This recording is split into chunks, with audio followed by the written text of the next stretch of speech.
takes a shot, score! It goes in!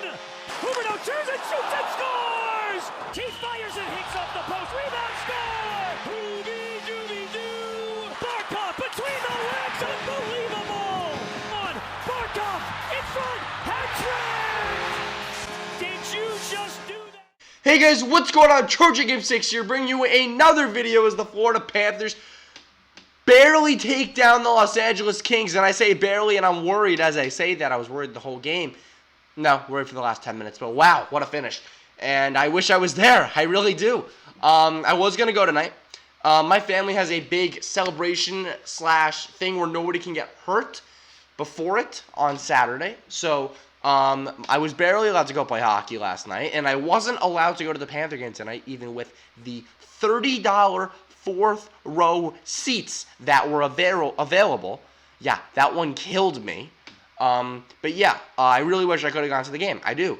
But it was awful. Like, I was ready to go. Like, ugh, it's miserable. So, guys, the Florida Panthers tonight with a big game against the Los Angeles Kings. The final game at home until the All-Star break. We got 3 games left, and they are definitely all winnable. So, what I like to call this, because it's not exactly a full road trip, I'm calling this the stretch of winnable games, because that's what's going on here. Like, all 4 of these teams, we should beat. I mean, yeah, teams mess up. The NHL has a lot of parity. The Panthers are probably going to lose one of these games. But they're all winnable games. When you look at LA, who's now 3-7-1 in their past 11. When you look at Detroit, they have 12 wins on the whole season. Then you look at Chicago, who's struggling to find anything. Like, they can't even find their identity right now.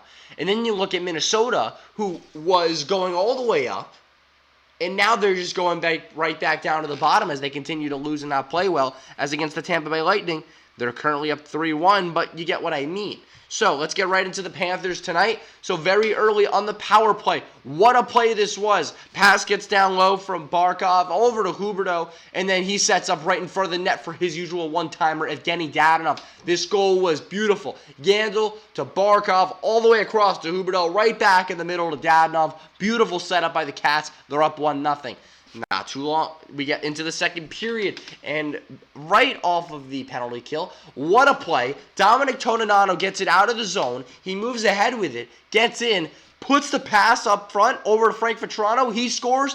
Beautiful. What a play by Dominic Toninato as he feeds Frank Vatrano. This looked very similar to the play where Alexander Barkov fed Frank Vatrano against the Toronto Maple Leafs. This was very similar, but Vatrano had a better shot. It was from further out, and yeah, great shot by Vatrano, and the Panthers are up 2-0. Not too long later from that, actually you had to wait until the third period, when a one-time shot from Aaron Ekblad goes over to Michael Matheson. He wires it from the point, and boom, he scores. Gets it past Jack Campbell. Great screen in front of the net by the Cats, and they are now up 3-0. Not too long later after that, puck comes in front to wide open number 9, Brian Boyle, who will score. He had the eventual game winner in this one. Brian Boyle, great shot, beats Jack Campbell to leave him in the game, but the Cats are up 4-0. This is when the collapse finally started. Shot from the point by Drew Doughty, gets tipped in, by Alex Iafallo, and the Kings make it a 4-1 game. Not too much longer later than that. From the point, a lot of screens in front. It was Sam Montembeault letting up the goal, and it was 4-2. And then, not too long later, all 3 goals within 5.5 minutes, or a little over 5.5 minutes. On the rebound, nothing Monty can do. Anze Kopitar, their captain, would make it 4-3, but that would be it. The Cats held him off, and they got the major win in the first of 4 winnable game. Stretch. No, stretch is a better, more appropriate word. Yeah, it is. What do we take away from this game? Well, Sergei Bobrovsky is still out with an injury. Like, he's practicing, but like, it's precautionary right now that he's out. But Chris Driedger played tonight, and he got hurt in the first period, so Montembeault came in. He shut the door for the most part and kept the Panthers to get that big win tonight. I was about to get to a point.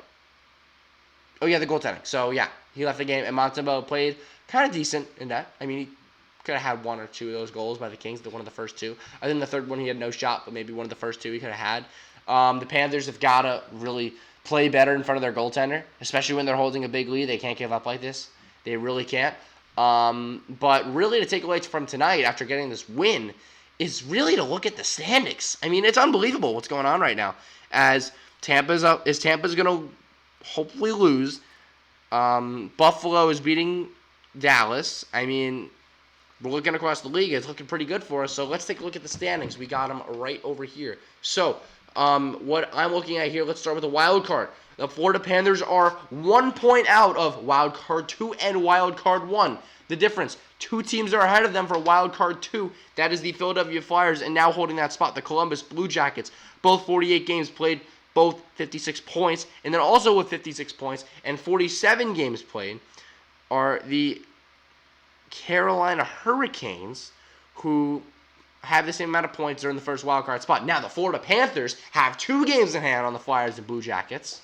So they're basically 1 point. They're 1 point out with 2 games in hand of a wild card spot, and then they're 1 game in hand, also 1 point away from the Carolina Hurricanes. So they're right there in the mix for both those wild card spots. It's still possible. But even though we're talking about the wild card spots, I did just submit a article for the Rat Trick yesterday, and it's about this specific topic. The Panthers need to take the Leafs down to like another level so they can get that 3rd spot in the Atlantic. Now, let's break it down real quickly. So the Panthers have 2 games in hand on the Maple Leafs, and they are 2 points behind the Toronto Maple Leafs. Actually, I didn't realize, because the Leafs, it did an update with their overtime win. It actually isn't the same. We're 1 more point away. So the Leafs lost that game in the shootout to Calgary. So basically, the wins are the same at 25, the losses are the same at 16, and they have 2 more overtime losses, meaning they have 2 more points. And so that's really it for the Toronto Maple Leafs being ahead of the Florida Panthers. And other than that, with our strong schedule coming up, and if we look at the Leafs, I mean, they got Nashville, who's got a new coach. They're playing decent. They got Dallas, who's playing real well right now. And then they got Ottawa, who's like, But the Leafs do only have 1 more game until the break, and it's against Chicago. And you know when Matthews and Kane go at it, it's always fun. So hopefully the Blackhawks can get the win there. But regardless, great overall win by the Panthers tonight. They're moving 1 step in the right direction once again. And that is really it. So hopefully you guys enjoyed this video. Hopefully you guys enjoyed the Panthers getting that win. And yeah, that was the last thing. I will not be doing a post-game on Saturday night. There is just 0 chance I'm going to be at this celebration party thing. And there's no way I'm going to get home at like 2 o'clock in the morning. I'm going to be exhausted. I'm going to go right to bed. And so I will probably do one on Sunday morning. That is my plan. So hopefully you guys enjoyed this video. And I will see you guys on Sunday, the morning after we play the Detroit Red Wings. All right, see you guys.